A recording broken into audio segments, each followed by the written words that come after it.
വേറൊരു കസ്റ്റമറുടെ ആവശ്യം എന്ന് പറയുന്നത് ക്വാണ്ടിറ്റി കൂട്ടണം എന്നുള്ളതാണ്. നിങ്ങൾ 2 വാങ്ങിച്ചാൽ മതി. അപ്പൊ ഒരു കസ്റ്റമർക്ക് വേണ്ടി മാത്രം എന്തിനാ ക്വാണ്ടിറ്റി കൂട്ടുന്നത്? ഇത്രയും നേരമായിട്ട് ഒരെണ്ണം. നമുക്കൊന്ന് ആലോചിച്ചാൽ പോരെ, 1 കിലോ കോഴിക്ക് എന്താ വില എന്ന് നമുക്കറിയില്ലേ? അപ്പോൾ 1 കിലോ കോഴിയിൽ നിന്ന് 8 ഷവർമേ കിട്ടുള്ളൂ, അല്ലെങ്കിൽ 10 ഷവർമേ കിട്ടുള്ളൂ. അപ്പോൾ ഒരു ഷവർമയിൽ എത്ര കോഴി വേണം, അതിന് എത്ര രൂപയാവും? നമുക്ക് സ്വാഭാവികമായിട്ട് ചിന്തിച്ചാൽ മനസ്സിലാവില്ലേ? അപ്പോൾ 50 രൂപയ്ക്ക് ഷവർമ വെക്കുന്ന കടയിൽ നിന്ന് നമ്മളത് വാങ്ങാതിരിക്കാനുള്ള വകതിരിവ് നമ്മൾ കാണിക്കില്ല. 50 രൂപയുടെ ഷവർമ കിട്ടില്ലോ, സൂപ്പർ. 100 രൂപ കൂടുതൽ കൊടുത്ത് 150 രൂപയ്ക്കും 180 രൂപയ്ക്ക് ഞാൻ ഷവർമ മേടിച്ചിട്ടുണ്ടായിരുന്നു. അതൊക്കെ വെച്ച് നോക്കുമ്പോൾ ഈ 50 രൂപയുടെ ഷവർമ സൂപ്പർ. ആ കട ഈ കടയിൽ നമ്മൾ കമ്പയർ ചെയ്യുന്നതിനെ കുറിച്ച് സംസാരിക്കാൻ പോലും പറ്റൂല. I am not interested to talk. ഒരു മാസത്തെ സാലറി പോലും ടോട്ടൽ ഇൻവെസ്റ്റ്മെന്റ് ഇല്ലാത്തൊരു കടയിൽ കിട്ടുന്ന ഒരു സാധനം ഞങ്ങൾ തരുന്ന സാധനം തമ്മിൽ നിങ്ങൾ കമ്പയർ ചെയ്യുകയാണെങ്കിൽ അതിന് മറുപടി പറയാൻ 1 സെക്കൻഡ് പോലും ഞാൻ ചിലവാക്കില്ല. ഞാൻ അത് കേൾക്കാൻ പോലും തയ്യാറല്ല. എനിവേ, ഇവിടുത്തെ ബിരിയാണി കഴിച്ചിട്ട് വയറ് നിറഞ്ഞില്ല എന്ന് ഇന്നുവരെ ആരും പറഞ്ഞിട്ടില്ല. അത് റോഡ് സൈഡിൽ ഞാനിവിടെ കൊടുക്കുന്ന റെന്റില്ലേ, ഒരു മാസത്തെ റെന്റ്, അത്രയും പൈസ ഉണ്ടാവില്ല അതിന്റെ ടോട്ടൽ ഇൻവെസ്റ്റ്മെന്റ്.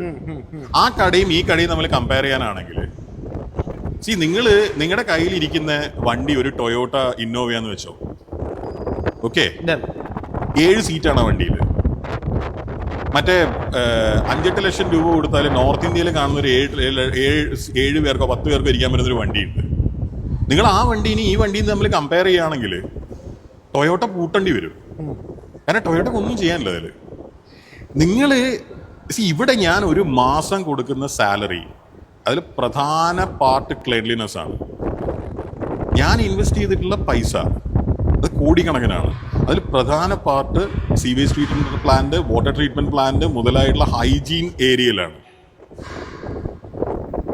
അതായത് ഞങ്ങളുടെ ഒരു മാസത്തെ സാലറി പോലും ടോട്ടൽ ഇൻവെസ്റ്റ്മെന്റ് ഇല്ലാത്തൊരു കടയിൽ കിട്ടുന്ന ഒരു സാധനം ഞങ്ങൾ തരുന്ന സാധനം തമ്മിൽ നിങ്ങൾ കമ്പയർ ചെയ്യുകയാണെങ്കിൽ അതിന് മറുപടി പറയാൻ 1 സെക്കൻഡ് പോലും ഞാൻ ചിലവാക്കില്ല.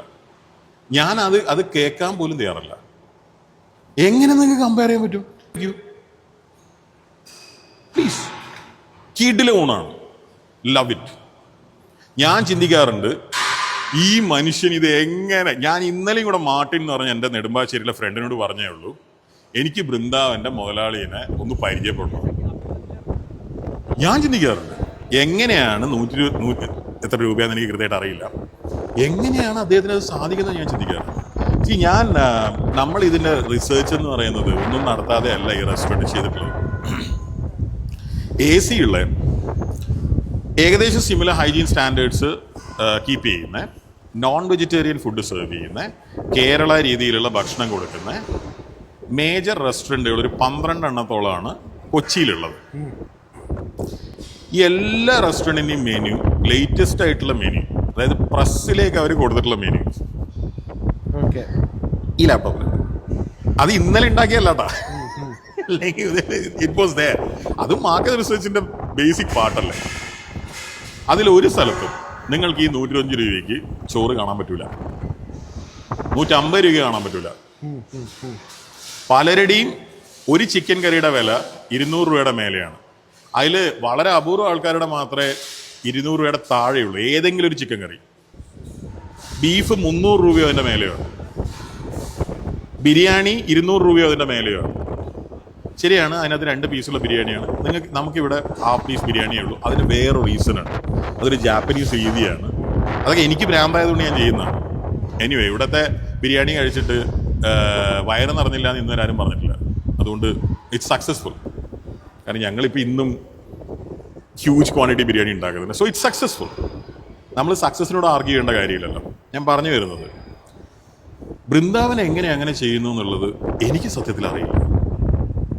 അത് വല്ലാത്തൊരു ഒരു ഫാക്ടറി പോലത്തെ, അതായത് നമ്മളിങ്ങനെ ജർമ്മനിയിലൊക്കെ പോയിട്ട് ഈ മെഴ്സിഡീസിൻ്റെ ഒക്കെ അല്ലെങ്കിൽ ബോഷിൻ്റെ ഒക്കെ ഫാക്ടറി പോയിട്ട് ഇങ്ങനെ അന്തം വിട്ട് നിൽക്കും.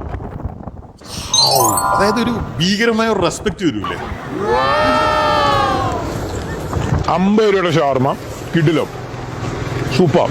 100 രൂപ കൂടുതൽ കൊടുത്ത് 150 രൂപയ്ക്കും 180 രൂപയ്ക്ക് ഞാൻ ഷവർമ മേടിച്ചിട്ടുണ്ടായിരുന്നു. അതൊക്കെ വെച്ച് നോക്കുമ്പോൾ ഈ 50 രൂപയുടെ ഷവർമ സൂപ്പർ.